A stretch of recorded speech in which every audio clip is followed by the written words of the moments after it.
Roma İmparatorluğu'na diz çöktüren köle Spartaküs.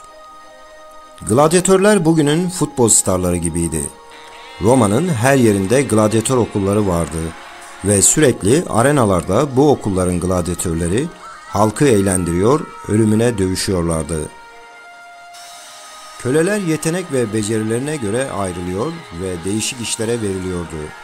Sosyal hayatın en alt tabakalarıydı. Roma vatandaşları ve köleler arasında bir tabaka daha vardı, gladyatörler. Fiziki özelliği ve savaş tecrübesine sahip köleler bu gladyatör okullarına satılıyordu. Capua'da bulunan çok ünlü bir gladyatör okulu vardı. Okulun sahibi çok gaddar biri olan Lentulus Batiatus isminde bir Romalıydı. Okul Roma'dan 191 kilometre uzaklıktaydı. Eski adı Thrace'den, bugünkü Bulgaristan'dan gelen köleler, arenada dövüşürken ismi bilinmeyen bir gladyatörün müthiş performansından çok etkilenen Batiatus, bu gladyatörü satın alır. Gerçek adını hiç kimse bilmiyordur. Batiatus ona Spartaküs adını verir. Spartaküs arenalarda yaptığı dövüşlerin hepsinden galip çıkarak Capua'nın şampiyonu olur. Capua halkı Spartaküs'ü seyretmek için arenaları doldurur. Halkın gözünde köle olmasına rağmen bir süperstar olmuştur. Bütün rakiplerini yenmesine rağmen kafasından geçen özgürlük düşüncesini bir türlü yenemiyordu. Bir kölenin özgür kalması hiç de kolay değildi. Kölenin özgürlüğü satın alınması veya köle sahibinin onu kölelikten azletmesi, eğer gladyatörse Rudis ismi verilen tahta kılıcı kazanması gerekiyordu.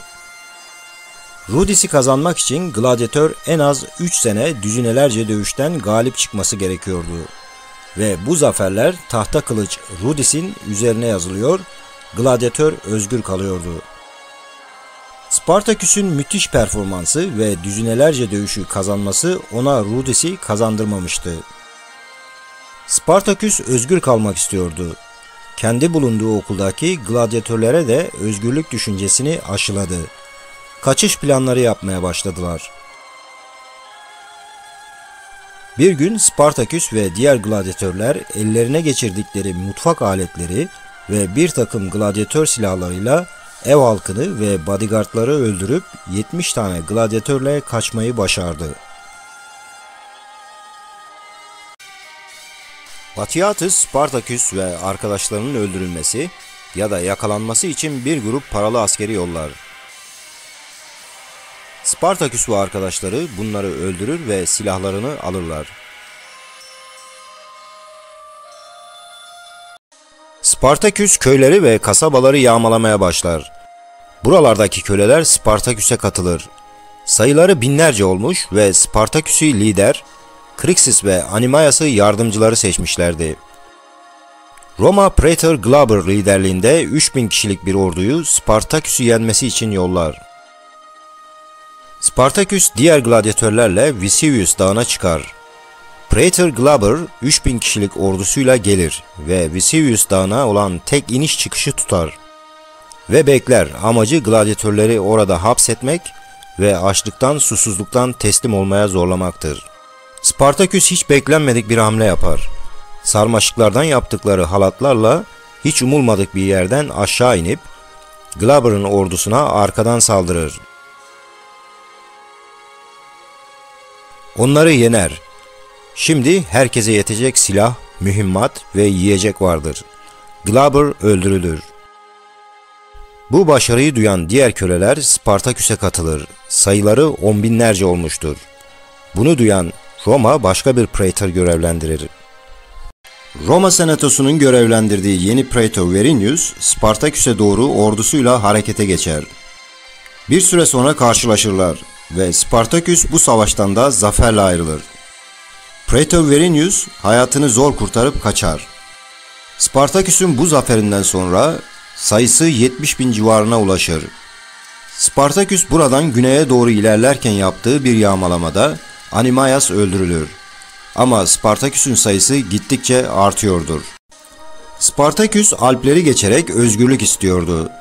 Krixus İtalya'da kalıp savaşmak istedi. Spartaküs yanına aldığı 60.000 kişiyle Alplere doğru, Krixus da 30.000 kişiyle Garganus dağlarına doğru ilerleyerek ayrıldılar. Roma işin ciddiyetini anladı ve 2 kansıl önderliğinde 40.000 kişilik orduyu yolladı. Roma ordusu Krixus'la karşılaştı ve Krixus da dahil olmak üzere 20.000 köle öldürüldü. Kalanları kaçtılar.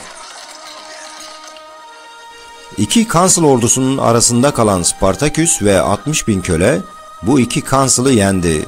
Artık Spartaküs'ün sayısı 120.000 civarına ulaşmıştı. Roma'yı almak için Spartaküs'ün yeterince adamı vardı. Ama Roma'yı alacak tecrübe, yetenek ve aletleri yoktu. Spartaküs güneye doğru hareket edip yağmalamalar yaptı. Roma'da ona karşı orduyu yönetmek için kimse öne çıkmıyordu. Sadece Roma'nın en zengin adamı, önceki videomuzda bahsettiğimiz Sezar'ın arkadaşı Marcus Crassus gönüllüydü. Kendi parasıyla orduyu hazırlayacaktı. Roma Senatosu bunu kabul etti ve Marcus Crassus'ın emrine 8 legion, ortalama 30.000 ile 50.000 arası asker verdi. Spartaküs'ten kaçanlardan oluşan bu orduda Marcus Crassus, onların kendisinden Spartaküs'ten korktuklarından daha fazla korkmaları için Decimation adı verilen cezayı uyguladı. Askerler 10'ar kişilik gruplara ayrıldı ve her 10 askerden bir kişi dövülerek öldürüldü. Spartaküs güneye doğru gidiyordu. Sicilya'ya geçmek istedi.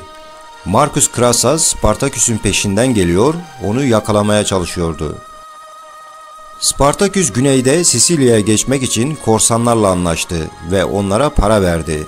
Ama korsanlar sözlerinde durmayıp paralarla kaçtılar. Spartaküs dolandırılmıştı. Marcus Crassus Spartaküs'e yetişti ve inanılmaz bir şey yaptı. 60 kilometre uzunluğunda bir barikatla Spartaküs'ü hapsetti.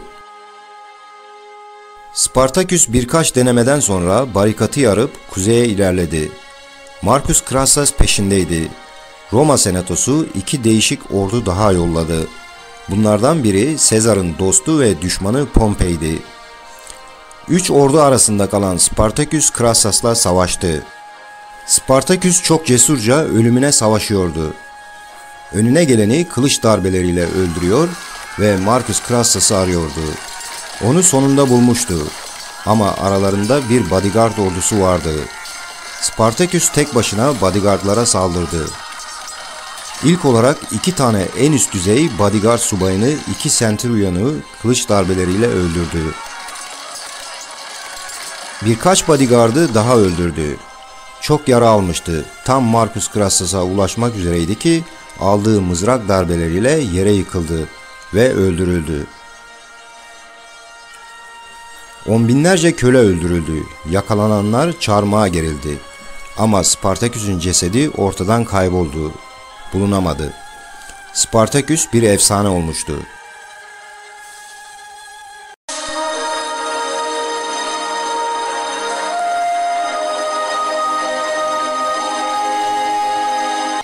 Eğer videomuzu beğendiyseniz beğeni ve üyelik düğmesine tıklamayı unutmayınız. İyi ya da kötü yorumlarınızı da bekliyorum. Sevgili izleyicilerim, sizlere diğer videolarımı da seyretmenizi tavsiye ederim.